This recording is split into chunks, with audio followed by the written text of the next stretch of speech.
El Librero, un podcast Caracol Radio.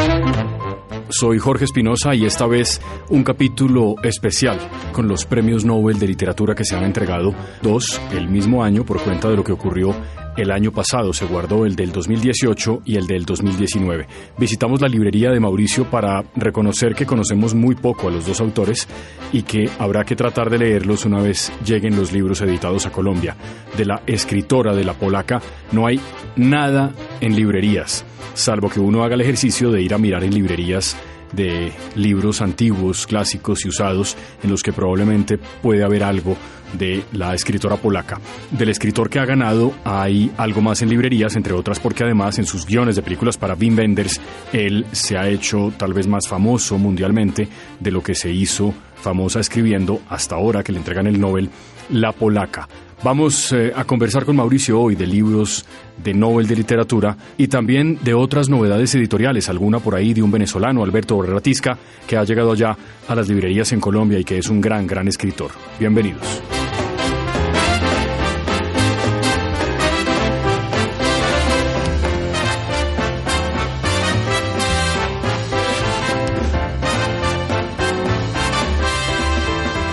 En El Librero esta semana hacemos una edición especial, digamos, del Premio Nobel de Literatura, porque tenemos dos premios Nobel que son anunciados durante siempre, cada semana de octubre.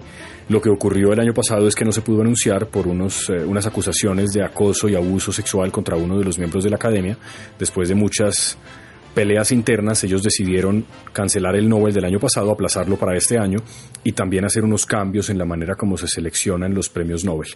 Y amanecimos entonces, Mauricio, con dos escritores europeos que creo que ninguno de los dos conocíamos. Yo conocía a Peter Handke porque una película muy famosa de Wim Wenders tiene su guión y porque ha trabajado también haciendo cine como director. A la escritora creo que no la conocemos y es más, creo que no hay mucho traducido en español. ¿No es verdad? Pues yo, como le comenté de Peter Handke, lo conocía por una clienta mía que era asidua compradora de lo que publicaba Alianza, que sí, la ha publicado mucho.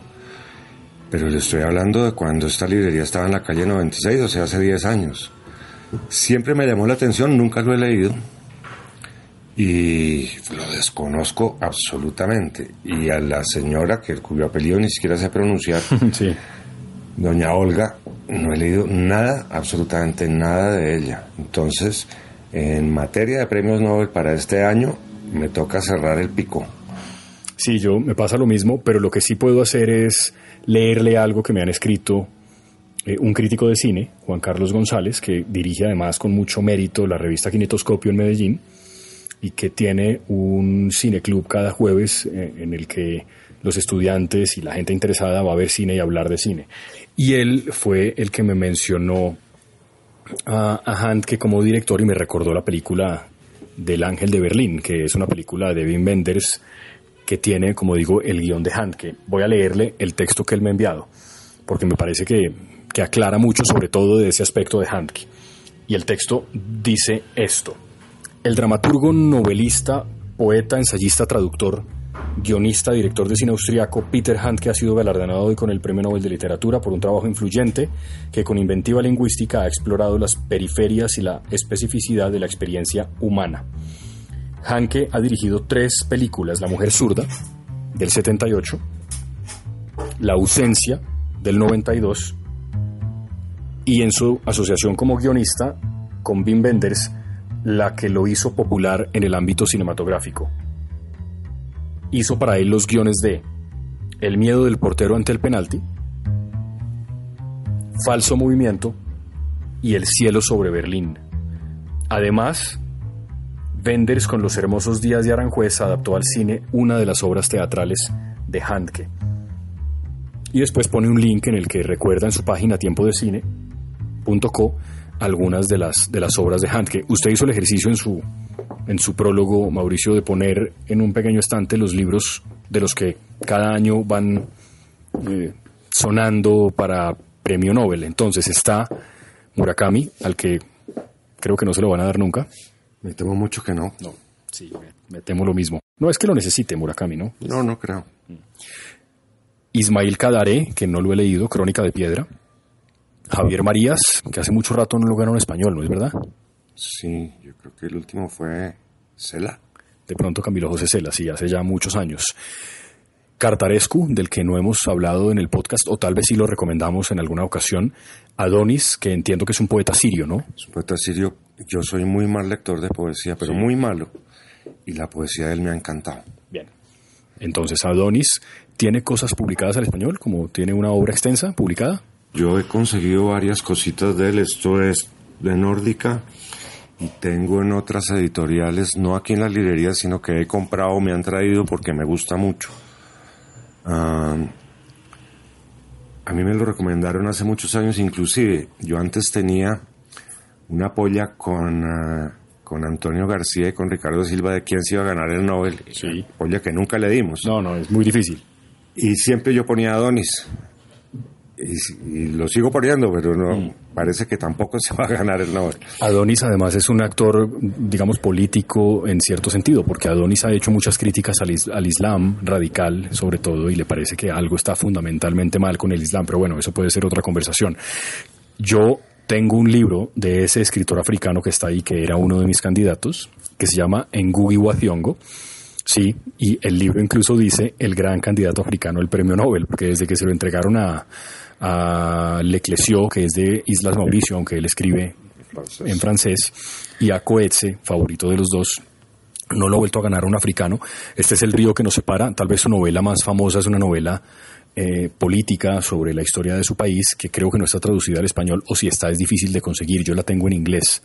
Se llama algo así como El canto del cuervo, o El cuervo no sé qué. No sé si lo que voy a decir es una estupidez, pero él no tiene un libro que se llama Algún día hablaré sobre África. No estoy seguro, pero lo que sí es que aparece, como usted lo puso en la lista, es verdad, mencionado cada tanto.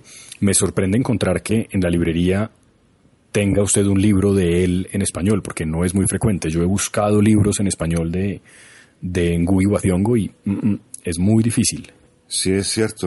Yo creo que por la librería solo han pasado 2 libros.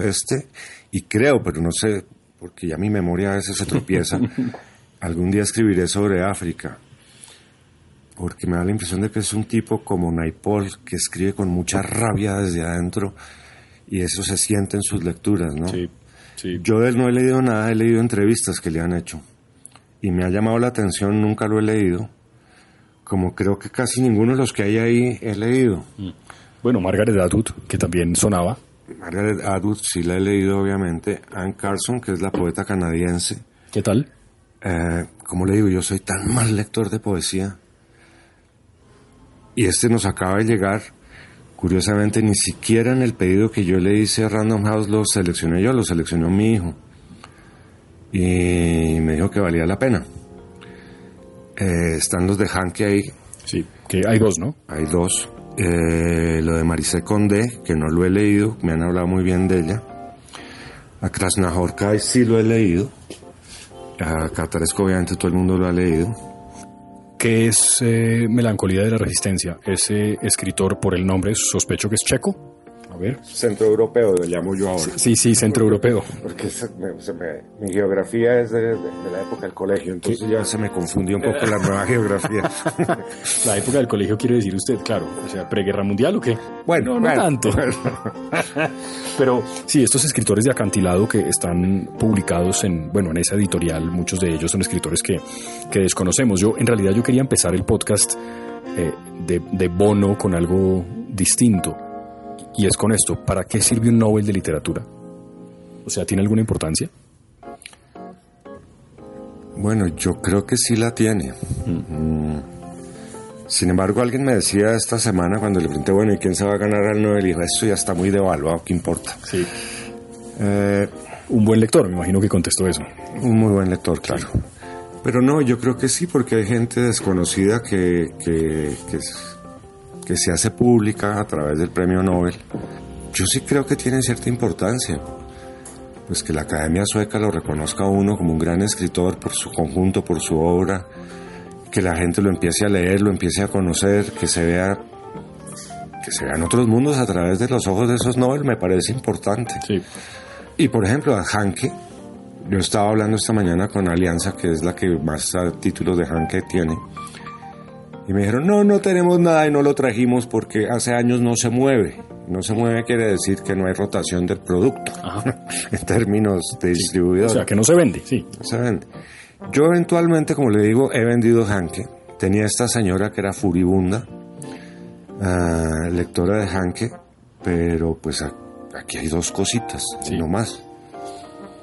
Y creo que ahorita van a empezar a salir cosas y a traducirlo y va a ser importante y se va a conocer un escritor que ha pasado desapercibido en el mundo, por lo menos en Colombia, y se le van a abrir los ojos a muchos y vamos a mirar otra perspectiva de mundo. Sí. Mi respuesta sería la misma. Yo creo que es importante precisamente porque pone en el ojo de muchos lectores a escritores que no hemos leído. Esta mañana en Twitter alguien escribía de los últimos Nobel, yo solamente leí antes de que se los entregaran a Coetzee y a Vargas Llosa. Claro, Vargas Llosa era una figura ya, pues, por supuesto en América Latina, pues muy mediática. Y Coetzee, yo no sé si por el Nobel, pero creo que desde antes era un escritor muy leído. Hay otros completamente desconocidos, por lo menos en esta parte del mundo. Estábamos conversando ahora más temprano que en el caso de Olga Tokarczuk, que es polaca, tiene un libro que van a publicar en noviembre, ya anunciado por Herralde, que se llama Los Errantes. Ella además ganó el Man Booker el año pasado. Es un premio importante, muy importante. Y leí un fragmento pequeño de una novela que se llama Sobre los huesos de los muertos y me dio la impresión de que es medio novela policíaca, cosa que a usted y a mí nos alegraría profundamente. Pues claro que nos alegraría mucho, me encantará leerla, pero vamos a esperar a ver. Sí. Usted nunca la ha tenido acá, no tenía ningún recuerdo. No la conocía. Sí. De hecho, esto es lo que vi acá de los nominados al Nobel. Inclusive llegamos a hacer el juego de Margaret Atwood está nominada al Booker Prize este año, que lo fallan el lunes. Sí, se entrega muy cerquita al Nobel, sí. Y que sería divertido que se ganara el Nobel y el lunes se ganara el Booker Prize. Sí. Podría pasar, ¿no? Claro. Sí, ¿por qué no? Sí, Atwood, por cierto, una lectora me dijo hace poco que estaba leyendo uno de los libros de Atwood, una novela, y que le parecía fascinante, y que no podía parar de leer, que estaba con el libro en la mesa de noche y que era incapaz de dejarlo, ¿no? Creo que tiene ese efecto ella. Tiene ese efecto, pero además es que es muy agradable leerla. Sí.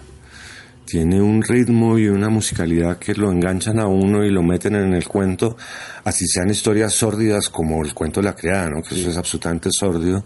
Yo no he leído la Testamentos, que es la última novela. Uh-huh. Tengo ganas de leerlo, pero hay tanto trabajo de lectura últimamente. Sí.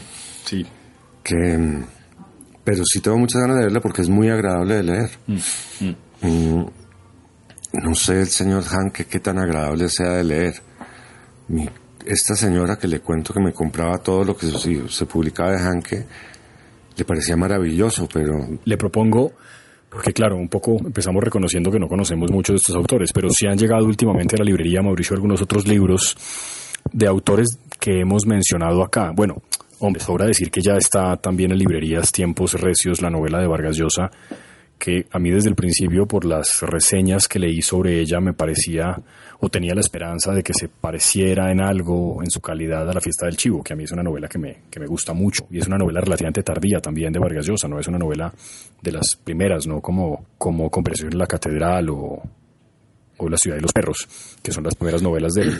Esta, de Tiempos Recios, muy amablemente me la envió Alfaguara, empecé a leerla también y pinta muy bien, porque las últimas dos, qué pena con el Nobel, son muy malas. Ni Cinco Esquinas, ni El Héroe Discreto me parecieron novelas de su altura. Yo no creo que sean malas, son novelas muy bien escritas, como todo lo de Vargas sin Llosa. duda. Yo creo que tiene un argumento leve, digamos, que lo hace una lectura muy, muy fácil, se lee muy rápido, y uno termina de leerlo y dice, y ya, sí. Ya. Sí. Pues me enganchó desde el comienzo por el cuento del banano, como usted sabe. Bueno, United Fruit, ¿no? United Fruit, mi pasado oscuro está ligado a toda la parte de biotecnología y producción de plantas, y tuve mucho que ver en un momento dado con la industria bananera en Colombia. ¿Y conocía esa historia que él cuenta ahí de los dos judíos que terminan amangualados para tratar de posicionar a la United Fruit, que no era muy querida en América Latina ni en Estados Unidos, como una empresa que tuviera mejor imagen, ¿no? No conocía la historia, sabía del señor, fundador de la United Fruit, pero no conocía la historia. Pues por algo nos llaman repúblicas bananeras, ¿no? Sin duda. Me llama la atención porque hace muchos años, en un curso con nuestro querido Conrado Zuluaga sobre dictadores de novela, encontré un texto de un corresponsal de Time en América Central que se llama Democracias y Tiranías en el Caribe, si mal no estoy. No me acuerdo ahorita el nombre del corresponsal. De hecho, ese libro fue prohibido en Estados Unidos y se reeditó secretamente en la Argentina. Y después sí lo publicó, yo creo que Planeta lo publicó después. Y voy a buscar todos estos incidentes que narra aquí Vargas Llosa, aunque Vargas Llosa es un tipo muy serio en sus investigaciones. Sí. Para ver cómo contrastan con la información de primera mano que tenía el corresponsal de Time en América Central. Sí. Ahora lo voy a mencionar otro libro de América Central también, un libro que llegó a mi mano por accidente, de regalo, digamos, que me gustó mucho, ya lo voy a mencionar. Y en esta historia de Vargas Llosa, en esta nueva novela de Tiempos Recios, al principio además van desmontando un mito que yo creo que es un mito muy extendido, por lo menos en la historia de América Central, y es que trata sobre un golpe de Estado en Guatemala con el apoyo de la CIA, cosa que no es una sorpresa. Pero el mito es que durante muchos años se pensaba que el miedo que tenía Estados Unidos y el gobierno americano a que el comunismo expandiera sus redes por América Central tenía que ver, por supuesto, en plena Guerra Fría con la Unión Soviética. Lo que dice Vargas Llosa es que lo que temían de verdad era la democracia, que esos países dejaran de ser republiquetas y se convirtieran en democracias, porque las democracias, empresas como la United Fruit tendrían que pagar primas, comisiones, dar vacaciones, seguro médico, dejar organizar sindicatos, que eso no es una cosa de los comunismos, sino de las democracias. Y que la manera de disfrazar esas cosas para que fuera una lucha que tuviera sentido patriótico era decir en la prensa americana respetable y liberal, como el Post, el Times y la revista Time y, no sé, Harper's Magazine, que lo que pasaba era que esos países estaban infiltrados por el comunismo, y eso nunca fue cierto. Eso me pareció que está muy bien, y creo que está muy bien contado también, ¿no? Pues vamos a ver, yo no sé, yo solo me leí la primera parte, que son 25 páginas. Sí. Vamos a ver qué pasa, pero eso es absolutamente cierto, ¿sí? Lo de que eran puntales para el comunismo, y fue además lo que generó en el macartismo horrible de los años 50 en los Estados Unidos, que cualquiera que pensara un poquito diferente a Eisenhower pues había que echarlo a la hoguera de las brujas. Sí, sobre ello escribe Philip Roth, por ejemplo. Y claro, él menciona en el libro, quiero decir, Vargas Llosa menciona allí lo que ocurre en Guatemala y hace, por supuesto, un paralelismo en el tiempo con el macartismo. Lo dice ahí, era el peor tiempo del macartismo. La otra novela, usted me dijo, léala cuando abrí la bolsa de regalo, porque es una tremenda novela. Es de un escritor creo que muy desconocido para muchos lectores colombianos. Es más, ni siquiera creo que sea fácil de conseguirlo. Una novela que se llama Noviembre, de Jorge Galán, escritor salvadoreño, en el exilio por esta novela. La novela narra, así empieza, muy rapidito, va contando cómo el ejército salvadoreño en mitad de la guerra civil contra el frente de Farabundo Martí termina asesinando a seis sacerdotes jesuitas españoles en la universidad que llevaba el nombre y en homenaje a Monseñor Romero, y revisita también el crimen contra Monseñor Romero, y es una novela tremenda. Qué buena novela, qué bien escrita, qué bien contada. A mí se me pareció mucho como una crónica, como una especie de reportaje largo, muy buena. Pues mire, cuando esa novela me llegó a la librería, yo la cogí y dije, ¿quién es Jorge Galán? Sí. Y Noviembre. Y otro premio más. ¿Cómo está evaluada la literatura? Pero la portada me llamó la atención porque yo tenía como cierto recuerdo óptico de esa portada. De ese episodio. Y cuando leí un poco más y vi que era el crimen de los sacerdotes, y yo había estado leyendo a Castellanos Moya. Claro. Entonces ahí mismo lo asocié un poco con insensatez, con el asco, con todas estas cosas, el arma en el hombre. Leámoslo. Y cuando las 3 primeras páginas que salimos del crimen rápidamente, sí, y empieza a desarrollarse todo el tema en profundidad de la guerra civil y de la asquerosidad que ha sido la guerra civil en Centroamérica, donde me dije, miércoles, pero la guerra civil en Colombia es de aficionados al lado de esa. ¿Sí? Sí, sí. Quedé realmente sorprendido con esa novela y no pude parar de leerla. Sí, muy buena, muy buena.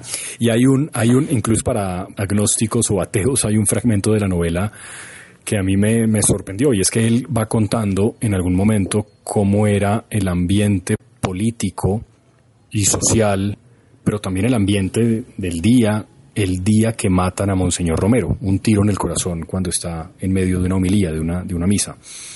Y él cuenta ahí que hay recuerdos de la época documentados de cómo todas las fotos que se tomaron ese día, en el 80, cuando ya existía la fotografía a color, que salieron en blanco y negro, y nadie se explica por qué. Y también que había un cierto ambiente de un color muy extraño, que el sol se ocultó y no salió durante no sé cuántos días, una cosa muy... Alguien podría decir que mística, pero la manera como lo cuenta es impactante, ¿no? Porque Monseñor Romero fue un hombre muy importante en Centroamérica, que tenía todo que ver con la teología de la liberación, por supuesto, pero también con un papel de la Iglesia que decidió ponerse a la altura de la gente, ¿no? Que era lo que hacía Monseñor Romero. En todo caso, novelón, gracias por la recomendación, me gustó de verdad mucho Noviembre, qué buena novela. Pero yo pensé que yo se la había recomendado hace años cuando me llegó a mí a la calle 81. Es posible, es que yo soy terco y a veces no le hago caso. Porque después de que yo la leí quedé muy impresionado con esa novela y se la ofrecí mucho a la gente. Y la gente tuvo una respuesta muy positiva. Y tal vez discutí en alguna visita de Horacio Castellanos, discutí con él eso, y me dijo, pero es que Amás Galán tuvo que huir de Centroamérica. Tantos años después. Es decir, a los sacerdotes los asesinan creo que 15 o 16 de noviembre del 89, que es el día en el que empieza la novela y él después va hacia atrás.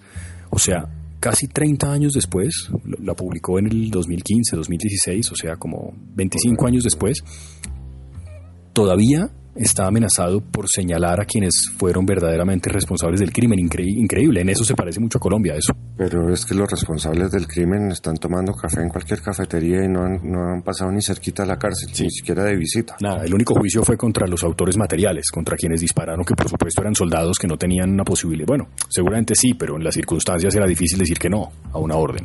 Sí, es similar a lo que sucede aquí, en varios sitios. Sin duda. Y ahora, lecturas de este fin de semana, Mauricio.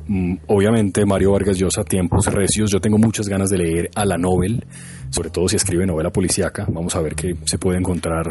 Pero eso sí la tendrá pronto. Hasta final de año, yo creo. Yo creo, sí, eso seguramente no va a estar traducido pronto, o el libro que le anunció en noviembre, que seguramente viene ya. Pero estoy viendo acá, a propósito de autores latinoamericanos, que hay, yo no sé si esto es un libro de cuentos o un libro de novelas de Alberto Barrera Tisca, el escritor venezolano, que a mí particularmente me parece un tremendo escritor.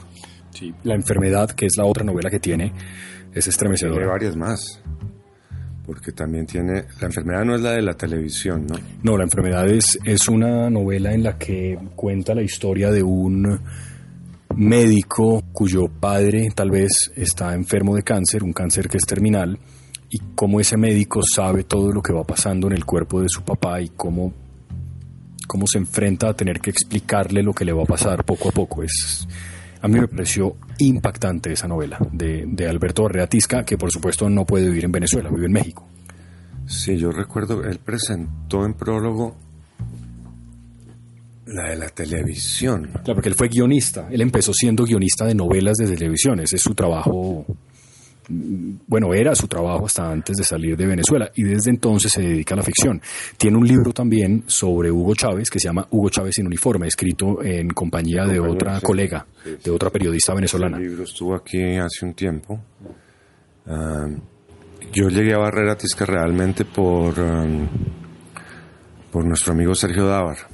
Claro, editor de Y Sergio me presentó a Barrera y tuve la oportunidad de tomarme un café con él. Un gran tipo. Y gracias a Sergio pues estuvo el libro de Chávez sin uniforme, etcétera, etcétera, etcétera. Recuerdo con cierta tristeza que el día de la presentación de esa novela en prólogo fue muy poca gente. De verdad. Increíble, porque es un tremendo escritor. Barrera Tisca, por cierto, tiene también un libro de cuentos que se llama Crímenes. Nada que ver con Ferdinand von Schirach, simplemente que comparten el título. Sí. Son cuentos. Bueno, ahí está, recién llegado, ¿no? Pues tiene ya como unos 20 días. Bueno. Alberto Barrera Tisca, Mujeres que matan. Y uno más para toda esa lista extensa, reconociendo nuestra ignorancia de los premios Nobel del día y de la semana y del año. Quedamos muy mal para hacer este podcast. Sí, horriblemente. Pero bueno, como la ignorancia socrática, está el que cree saber y no sabe y el que acepta que no sabe. Esa es menos grave. Tan poca vida. ¿Qué es esto? Tan poca vida es una novela. Buen nombre tiene. De Hanya Yanagihara. Es una escritora de origen chino. No conozco mucho de ella. Le contaré la semana entrante porque pienso leerme esta novela. Creo que es una novela sumamente cruda, narrada muy descarnadamente. La historia de 4 amigos en Manhattan, pero que, según dicen las reseñas, como le digo, no la he leído, digamos, la cámara se va distanciando de los 4 amigos y se enfoca en solo uno de ellos, que es un abogado que ha tenido una infancia y una adolescencia muy fuerte porque era huérfano y los curas que lo recogieron lo violaron, entonces y toda esta adolescencia enfrentándose al mundo, y todo eso está narrado con una crudeza y una descripción que creo que uno bota el libro más o menos, y las reseñas dicen que nadie se explica cómo una novela así de cruda tuvo tanta aceptación y ha sido tan comentada y tan leída en los Estados Unidos. ¿Se acuerda de Irreversible de Gaspar Noé? No, señor. Esa película, Irreversible, tiene una de las escenas más aterradoras de una violación, porque además es irreversible porque empieza al contrario. Empiezan por el episodio que lo desata todo, la violación, y luego cómo van buscando en el camino a la persona que ha cometido la violación, y es lo mismo, es una imagen que fue impactante, que además que la gente fuera a verla y que la aceptara. Ahora que usted narraba esa historia, recordé a Gaspar Noé con esa película, Irreversible. Bueno, quedamos mal, pero como le digo, aceptamos que no conocíamos a los 2 Nobel. Punto a favor del Nobel, que habrá que tratar de leer alguno de los dos. A Peter Handke, que aquí en prólogo hay 2 libros de Peter Handke. Desgracia imperdonable, una novela corta, y Contra el sueño profundo, que es un ensayo. Exactamente. Nos vemos la otra semana. Ahora sí, con promesa, que la culpa de la falta ha sido mía. Nos oímos en el librero la próxima semana.